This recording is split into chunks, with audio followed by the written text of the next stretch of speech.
गीता सार, आपने महसूस किया होगा कि जो लोग अच्छे कर्म करते हैं वो परेशान रहते हैं, वहीं जो बुरे कर्म करते हैं वो खुशी से रह रहे होते हैं। अच्छे कर्म करने वाले परेशान होते हैं कि आखिर उन्हें इतनी परीक्षा क्यों देनी पड़ रही है, जबकि जो अधर्म की राह में है वो खुश हैं और जिंदगी का लुत्फ उठा रहे हैं। अगर आपके मन में भी ये सवाल आया है तो आज हम आपको इसका जवाब देंगे। ये जवाब वो है जो भगवत गीता में लिखा है और श्री कृष्ण ने अर्जुन को दिया था। भगवत गीता में वर्णित कथा के अनुसार जब भी अर्जुन के मन में कोई दुविधा होती थी तो वो श्री कृष्ण के पास पहुंच जाते थे। एक बार की बात है, अर्जुन भगवान श्री कृष्ण के समीप आकर कहा कि वो दुविधा में है और इसका जवाब वो श्री कृष्ण से चाहते हैं। श्री कृष्ण ने पूछा कि क्या सवाल है।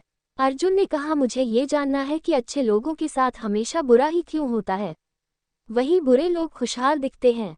अर्जुन के मुंह से ऐसी बातें सुनकर श्री कृष्ण मुस्कुराए और कहा, मनुष्य जैसा सोचता है और महसूस करता है वैसा कुछ नहीं होता है, बल्कि अज्ञानता की वजह से वो सच्चाई नहीं समझ पाता है। अर्जुन उनकी ये बात समझ नहीं पाए। इसके बाद श्री कृष्ण ने क्या कहा वह जानते हैं। श्री कृष्ण ने अर्जुन से कहा, पार्थ, मैं तुम्हें एक कथा सुनाता हूँ, उसे सुनकर तुम समझ जाओगे कि हर प्राणी को उसके कर्म के हिसाब से ही फल मिलता है। प्रकृति हर किसी को अपनी राह चुनने का मौका देती है। अब वो मनुष्य की इच्छा पर निर्भर करता है कि उसे धर्म की राह चुननी है या अधर्म की। कथा शुरू करते हुए श्री कृष्ण ने कहा, एक नगर में दो पुरुष रहा करते थे। एक पुरुष व्यापारी था जिसके जीवन में धर्म की बहुत महत्ता थी।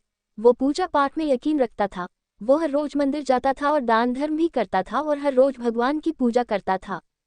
वहीं दूसरा पुरुष बिल्कुल विपरीत था। वो हर रोज मंदिर तो जाता था लेकिन पूजा करने नहीं, बल्कि मंदिर के बाहर से जूते चप्पल चुराने। उसे दान और धर्म से कोई लेना देना नहीं था। समय बीतता गया और एक दिन बहुत जोर की बारिश हो रही थी। इस वजह से मंदिर में पुजारी के अलावा कोई नहीं था। ये बात जब दूसरे पुरुष को पता चली तो उसने कहा कि ये सही मौका है मंदिर का धन चुराने का। पंडित से नजर बचाकर उसने मंदिर का सारा धन चुरा लिया। उसी समय धर्म कर्म में विश्वास रखने वाला व्यक्ति भी मंदिर पहुंचा। दुर्भाग्य से मंदिर के पुजारी ने उसे ही चोर समझ लिया और चिल्लाने लगे। वहां लोग एकत्र हो गए और उसे बहुत मारा। किसी तरह वो बचते बचाते वहां से निकला तो दुर्भाग्य ने उसका साथ वहां भी नहीं छोड़ा। मंदिर के बाहर वो एक गाड़ी से टकरा गया और घायल हो गया। फिर वो व्यापारी लंगड़ाते हुए घर जाने लगा तो रास्ते में उसकी मुलाकात उस पुरुष से हुई जिसने मंदिर से धन चुराया था। उसने कहा, आज तो मेरी किस्मत चमक गई, एक साथ इतना सारा धन मिल गया। ये सब देखकर उसे बहुत बुरा लगा और उसने अपने घर से भगवान की सारी तस्वीरें निकाल दी। कुछ सालों बाद दोनों की पुरुषों की मृत्यु हो गई। मरने के बाद जब दोनों यमराज की सभा में पहुंचे और भले पुरुष ने दूसरे व्यक्ति को देखा तो उसे बहुत गुस्सा आया। उसने क्रोधित होकर यमराज से पूछ ही लिया, मैं तो हमेशा अच्छे कर्म करता था, दान में विश्वास रखता था, उसके बदले जीवन भर मुझे अपमान और दर्द ही मिला और इस व्यक्ति को नोटों से भरी पोटली। आखिर ऐसा भेदभाव क्यों? इस पर यमराज ने कहा, पुत्र, तुम गलत समझ रहे हो। जिस दिन तुम्हारी गाड़ी से टक्कर हुई थी वो दिन तुम्हारे जीवन का आखिरी दिन था, परंतु तुम्हारे अच्छे कर्मों की वजह से तुम्हारी मौत सिर्फ एक छोटी सी चोट में बदल गई।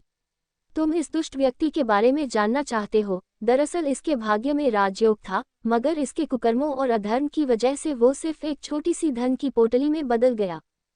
कथा सुनाने के बाद श्री कृष्ण अर्जुन से कहते हैं, पार्थ, क्या अब तुम्हें तुम्हारे सवाल का जवाब मिल गया? ऐसा सोचना कि भगवान तुम्हारे कर्मों को नजरअंदाज कर रहे हैं, ये बिल्कुल भी सत्य नहीं है।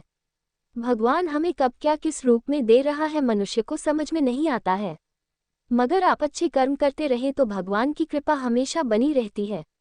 इसलिए अपने अच्छे कर्मों को बदलना नहीं चाहिए, क्योंकि उसका फल हमें इसी जीवन में मिलता है। इसलिए मनुष्य का फर्ज है कि वो हमेशा अच्छे कर्म करते रहे, क्योंकि श्री कृष्ण ने गीता में भी बताया है कि किसी के द्वारा किया गया कर्म बेकार नहीं जाता है, चाहे वो अच्छा हो या बुरा।